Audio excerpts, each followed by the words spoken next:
the importance of creating an optimal home environment that sets you up to succeed so you can reach your health, fitness, and body composition goals. We are going to get into some of the foods that you should be getting rid of. And I think a purge of your pantry and fridge and freezer is one of the first steps that my clients do and individuals I think should take when it comes to changing your lifestyle habits.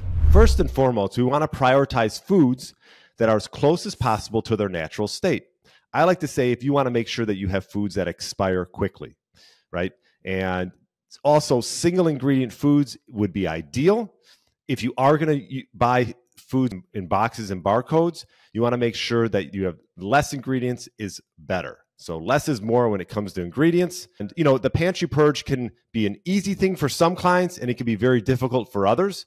It's something that you want a coach to help you sort of guide you through the process. Hopefully today I'll give you my top tips as far as items to purge. One of the first things we look at when it comes to a pantry purge is these shelf-stable items, and I call them the big three: polyunsaturated fatty acids, added sugars, and processed grains.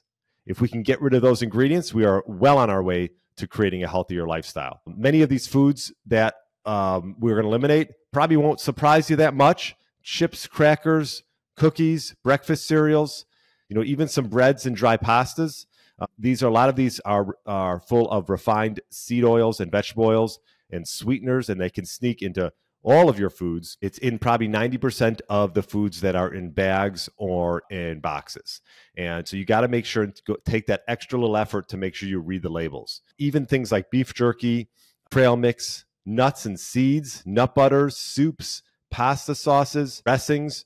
So you want to make sure you take that extra minute to read the label. And these high polyunsaturated vegetable oils and seed oils, such as canola oil and other vegetable and seed oils, such as soybean, corn, safflower, go ahead and Google how they make these vegetable oils. And once you see that, I think you'll convince yourself that this is something that you don't want to be putting in your body.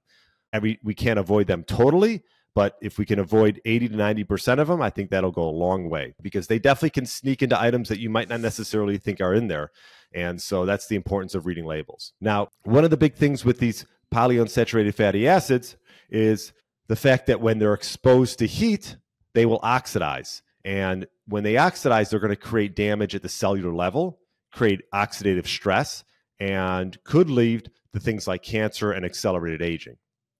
So definitely want to keep an eye out for those.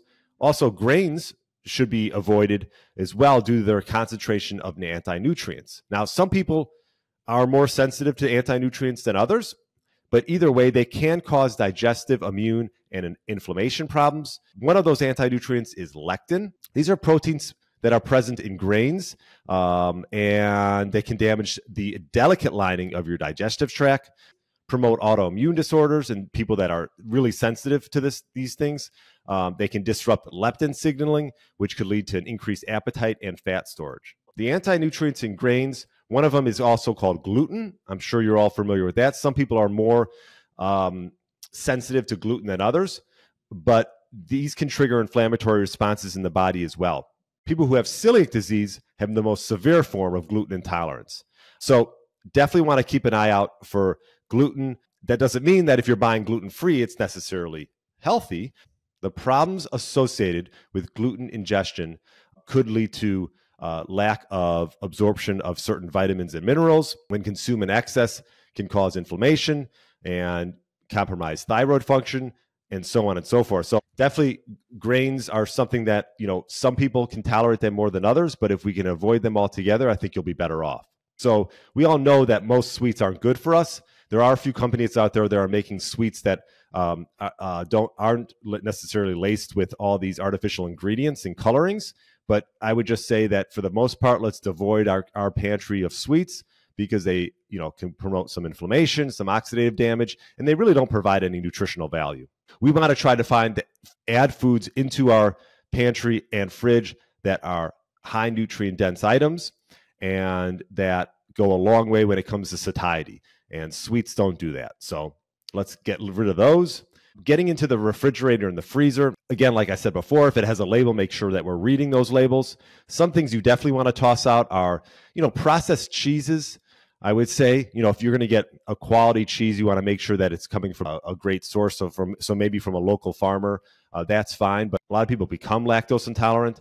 But most dairy products are made up with conventional GMO variety, with antibiotics, hormones, and pesticides. So if you are going to do dairy and you're not, and you can tolerate it, you want to make sure that you're getting it again from a source that is raising cows that are eating species appropriate diet. And roaming free. So that goes the same thing when it comes to meats. If we could avoid these processed meats with chemical preservatives, sugar, artificial flavorings, and colorings. So these heavily processed meats, cheeses, they contain chemicals and added preservatives like nitrates, nitrites, preservatives, sweeteners, like I mentioned. So make sure that you're avoiding these meats that are sort of in these industrial feeds, and making sure that if you are going to buy cheeses, dairy, and meats, you want to make sure you're getting it from a source.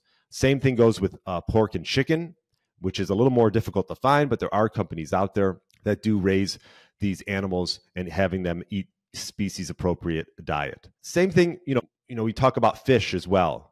My wife and I, we tend to buy for our freezer, we tend to buy things on a bi-weekly basis, and have them frozen, and then we just pull them out the night before, so you're prepared and ready to go. And when it comes to fish and meat, we get them from places that raise their animals on species appropriate diets. One company is called Seatopia. I'll put a link in the show notes, and the other company is called Force of Nature. Both great companies, and both raise cattle and fish on species appropriate diets. So really important to look out for that. So when it comes to, dinners and breakfasts and lunches, a lot of people like these ready to make items that are already done. All you got to do is heat them up in the microwave. Well, for one, I would try to avoid the microwave, but two, any frozen ready to make dinner, breakfast, or lunch, I would get rid of. If you can just take the time to either make them or go to a place that has obviously quality ingredients. But I think when it comes to food and eating responsibly, if you can make 80 to 90% of your meals, that would go a long way. It doesn't have to be a fancy 5-star meal. My wife and I make most of our meals, and we're just simply either boiling, grilling, or baking certain items. You want to prioritize protein, quality proteins, as I talked about. So if we can get rid of these ready-made TV dinners, this could go a long way as well. And when it comes to drinks, obviously, mineral waters are great. If we can avoid these sweetened beverages like these designer coffees, these energy drinks, these juices and sodas that are just laced with artificial sweeteners or tons of sugar and artificial colorings and things like that, you're pretty much just loading your body with this sort of nutrient-deficient calories.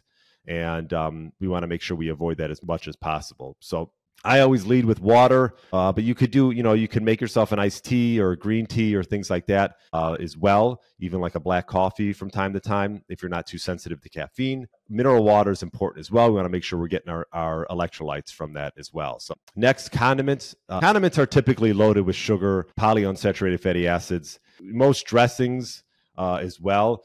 There's a brand called Primal Kitchen. They have great condiments. Most of these condiments are not free from ingredients like polyunsaturated fatty acids or high fructose corn syrup and added chemicals. So we want to make sure that we avoid those when it comes to our condiments. The less ingredients, the better. Now, for baking ingredients, if you are doing that, a lot of the flours, the powders, and the sweeteners and the mixes and the oils, these are industrial oils, and these are unhealthy sweeteners. So if you are going to do some baking, you want to make sure you find what's called like primal friendly ones.